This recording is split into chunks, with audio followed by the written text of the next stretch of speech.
ทัพนักเตะซานเฟรเชฮิโรชิมาออกเดินทางจากสนามบินนาริตะเมื่อช่วงเช้าวันที่ 11 มีนาคมด้วยสายการบิน ANA Airlines โดยขณะอยู่บนเครื่องบินแพทริกได้อัดคลิปเป็นสตอรี่สั้นๆลงอินสตาแกรมส่วนตัวในอิริยาบถ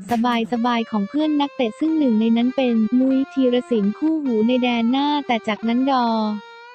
โตเตบราซิเลียนจัดการอัดคลิปอีกครั้งซึ่งคราวนี้ทุกคนทั้งล่ามคู่ใจของตัวเองอย่างฮูโก้และเหล่าสตาฟโค้ชรอบๆตัวต่างหลับกันหมดรวมถึงในคลิปมุ้ยเพื่อนซีกองหน้าก็ยังโดนอัดคลิปด้วยเช่นกันล่าสุดทัพนักเตะได้เดินทางถึงเมืองฮิริมาเรียบร้อยแล้วซึ่งทีมได้ปล่อยให้นักเตะพักผ่อน1 วัน